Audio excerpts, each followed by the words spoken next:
Only a cannon could replace that man's arm. How'd he lose his arm? We ain't telling you nothing, stranger. Near as I can tell, we ain't even talking to you.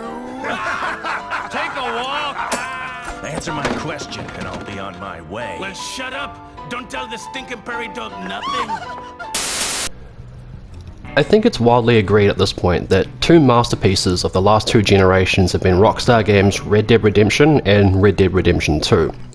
I think over the last 4 years I've finished Red Dead 2 about 6 or 7 times, which is crazy since I don't really replay open world games, aside from Insomniac's Spider-Man.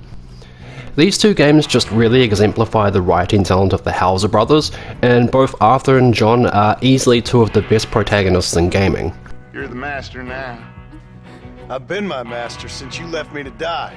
The online mode for Red Dead 2 was something that I also really enjoyed, and it's a damn shame how it was basically abandoned. I guess that they could re-release GTA 5 again. Yeah, thanks for that.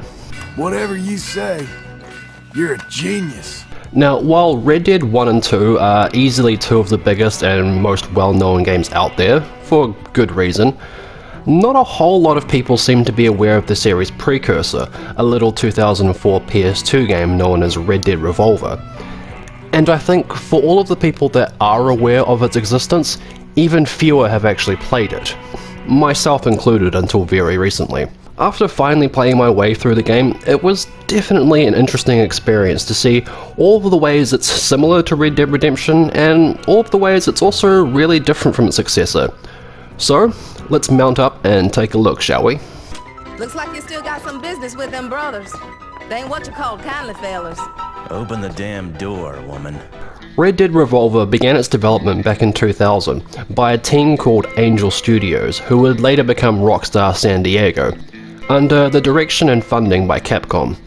Angel Studios had developed a few games at this point, but arguably their most impressive effort was their 1999 port of Resident Evil 2 to the Nintendo 64, where they had to convert around 1 gig's worth of data onto a 64 megabyte cartridge. This led to the partnership with Capcom that started the initial development of Red Dead Revolver, but during this period they also developed Midnight Club for Rockstar Games. Part of the reason why Rockstar ended up buying Angel Studios was because they liked their in-house engine and wanted to move away from using Criterion's renderware engine that was used in a lot of PS2 and Xbox games. They would then later go on to help develop the Rage engine that Rockstar now uses for all of its games. The development of Red Dead Revolver was troubled, and the relationship with Capcom was reportedly pretty rocky, according to interviews in the article from Polygon a few years ago. The game was constantly being restarted and reworked, with entire levels being deleted without warning by Capcom, to the point that when Rockstar eventually bought Angel Studios and gained control of the project, it was pretty much unplayable. They had a bunch of disparate parts, levels, some mechanics, and other assets, but they essentially had to reconstruct it all into something cohesive. There's actually a playable version of the E3 2002 demo that has surfaced online, and it shows off what kind of state it was in at the time. Interestingly, a lot of the environments featured in this build ended up in the final game, but the gameplay was very unpolished and very janky. I seem to have found myself in a most unfortunate situation. After 4 years of troubled development, in May 2004, Red Dead Revolver was finally released. 2004 happened to be a pretty big year for gaming history, as that year saw the release of Rockstar's own GTA San Andreas, but also the launch of the highly anticipated Doom 3 and Half-Life 2 on PC. Red Dead Revolver gained a moderately positive reception, with some Rockstar fans being disappointed that the game wasn't an open world like Grand Theft Auto, but the studio was just happy to have the game finally finished more than anything. Thank you, sir. Your help has been immensely appreciated. So Red Dead Revolver is actually a fairly straightforward game compared to its successors. It's a linear, level-based third-person shooter where you play as a bounty hunter called Red Harlow, who's on a mission to track down the men who murdered his parents when he was a kid. You know, a good old-fashioned Western revenge story. You control Red, as well as a few other characters at key points, through various stages across the game, with the core gameplay loop revolving around basically killing everyone in your way, and most levels usually end up in some kind of boss fight.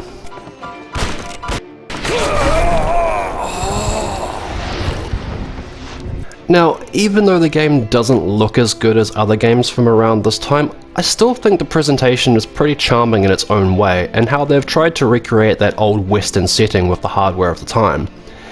It definitely has more of a campy tone and aesthetic compared to the more realistic sequels, but I think they've done a pretty good job with the visuals overall. You play through quite a number of different looking levels across the game, from decrepit old shanty towns, ruined desert outposts, and abandoned mines. It's kind of one of those games where half the fun for me was just seeing what kind of environment I would end up in next, even when the game was getting more frustrating, which I'll get to. I'm hearing... There are a few standout levels like this one in the middle of a war zone with some pretty decent looking effects going on, as well as a couple of train levels, and you know I'm always a sucker for a good train level in a video game. And even though the game isn't open world, there is a town hub called Brimstone that you're free to explore in between stages, where you can talk to NPCs about the story, as well as visit a few different shops to buy new guns and upgrades, along with characters and stages for the showdown mode. Have you seen, Gavin? You still on this? Yeah. Despite the game's age, the controls I think still hold up fairly well. You can freely aim and move at the same time, and there's a pretty handy dodge mechanic too, which is needed for a couple of the bosses, particularly this one early on that likes to explode.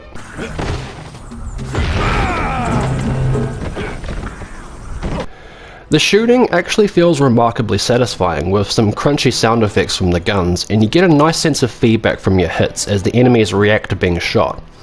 Getting a well-placed headshot is always satisfying, and there's just something about old 3D violence that's just really charming.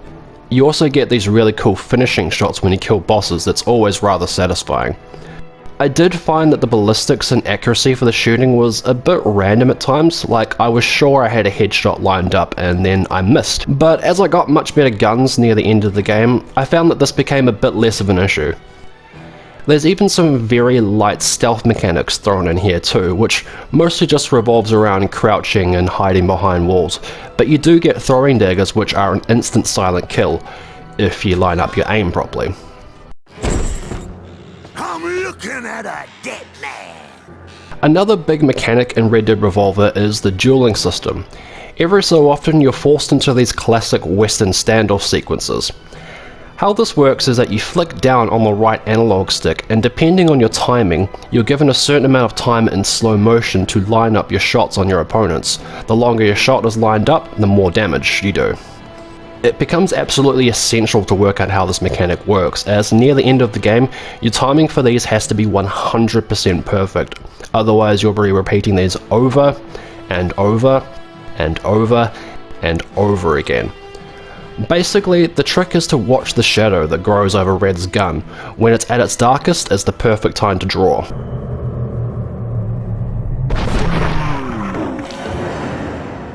Speaking of slow motion, Red Dead Revolver also introduced one of the key mechanics from the later games, the Deadeye mode, where you can go into slow motion and can line up a whole bunch of more accurate shots at the cost of one of your Deadeye meters, which are filled by killing enemies. While it's not quite as in-depth or robust as it is in Red Dead Redemption, it's still an incredibly useful feature, particularly during the boss fights. I also think for the time it was quite a unique feature, as at this point I think only the Max Payne games had really utilised a bullet time mechanic for its action. Not bad, bounty hunter. Not bad at all. Right, now I mentioned earlier that this game can get quite frustrating at times, and a lot of it comes down to some of the more outdated aspects to its game design. Probably the least egregious is that the platforming in this game kinda sucks. The jumping controls feel like the original Tomb Raider games, which if you've played those old games you'll know what I mean. But there isn't that much platforming in the game thankfully, it was just a bit annoying the few times it did show up. There's, I think, only like 2 levels where you can actually ride a horse, and I think this was for good reason, because the horse controls are kind of bad. It's very janky and stiff, which then makes it quite a pain to try and aim and shoot while riding. But I feel like they probably didn't outright scrap the horse riding because it's sort of a big part of the Western mythology. You need horses. My real biggest issue with Red Dead Revolver is just how artificially difficult the game can be at times. The game uses a fixed health bar system, unlike Red Dead Redemption, which was using a regenerating health system. And this is fine, as I always kind of disliked that era of regenerating health, as it was always so vague. The issue here, however, is that the game is incredibly stringent when it comes to health pickups, as only some levels actually have health pickups set in them. Most of the time you're relying on enemies to spawn them after you kill them, and this can sometimes mean playing lengthy chunks of stages on low health, or, you know, dying and then restarting once you learn the enemy locations. Some stages do ultimately boil down to trial and error, such as this semi-stealth level in a mine, where failing stealth results in droves of enemies ambushing you. To compound this issue even further, there are quite a few levels that just completely lack checkpoints, with some of these stages taking anywhere from 15 to 20 minutes to beat. So you can just imagine how fucking frustrating it can be to get up to the last part of a stage, only to then die and then have to replay the last 15 minutes all over again. One of the worst examples is near the end of the game, where you have to get through arguably the hardest duel in the game, which took me several attempts, and then that led into a proper boss fight against the guy, only for me to then fail the fight and the level resets back to the duel. You're an idiot! It also doesn't help that some of the bosses are just complete bullet sponges too, where you'll be sinking countless rounds into them. There do seem to be some weak spots that you have to hit to stun them, usually the back, but for a lot of them getting behind them wasn't exactly easy, and I just had to resort to shooting them repeatedly till they died.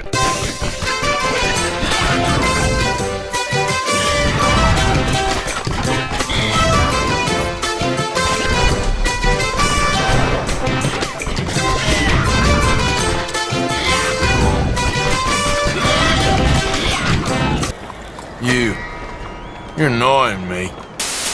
Meanwhile, some of the other bosses are an absolute joke, and you can end them in less than a minute. Ultimately though, as I said earlier, in spite of some of these glaring frustrations in the game's design feeling outdated, for the vast majority of my time spent with Red Dead Revolver, I was having a good time. There are some exciting set pieces sprinkled throughout, and shooting enemies with that western aesthetic as a backdrop is something that is always very appealing, and sort of a rarity in gaming. As someone who absolutely loves the Red Dead Redemption games, revisiting Revolver was just really fascinating to see the many ways in which this game would go on to inform its successor. If you look closely at the design of the main character, Red Harlow, you can see that he actually bears a pretty strong resemblance to John Marston, with an almost identical set of scars across his face. Another character, Annie Stokes, seems to be a precursor for the character of Bonnie McFarlane in Red Dead Redemption. As you can see, their appearances are quite similar, and both of them are ranchers. The events of Red Dead Revolver also seem to be canon in the Redemption games to a certain degree as well. There are NPCs in both Redemption games you can come across who talk about Red Harlow and other characters and events that happened in the game. And my brother, he's dead now, but he used to tell me stories about Red Harlow. Yep, you've probably heard of it. Legendary bounty hunter bringing the savage outlaws of the frontier to justice.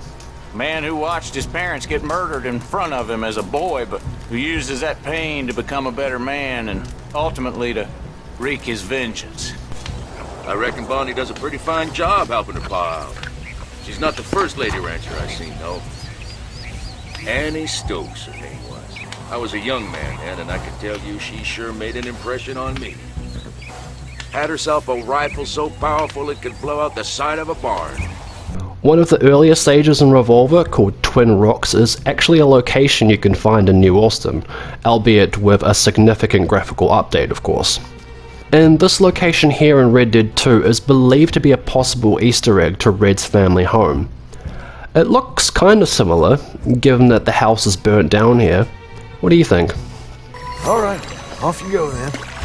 Also, all of the playable characters from Red Dead Revolver were actually added into Red Dead Redemption 1's online mode, all with completely updated character models.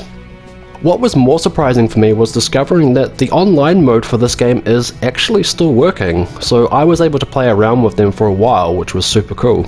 Playing through Red Dead Revolver finally, after being a fan of the Redemption games for so long, was ultimately a pretty positive experience.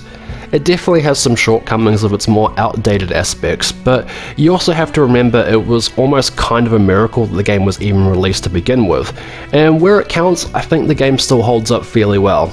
It was definitely overshadowed by a lot of other big releases in 2004, but also just 1 year later saw the release of Activision's Western shooter, Gun, which was a really impressive game, and was one step closer to what we would eventually see in Red Dead Redemption. Maybe I'll have to revisit that game at some point too. If you're curious about checking out Red Dead Revolver for yourself, thankfully it's pretty easy as it's part of the PS4's classic catalog, so you can just buy it from the digital store and start playing. If you're a fan of retro games like I am, and can handle some of the outdated mechanics, you're sure to have a blast with this game too. It never was about the money.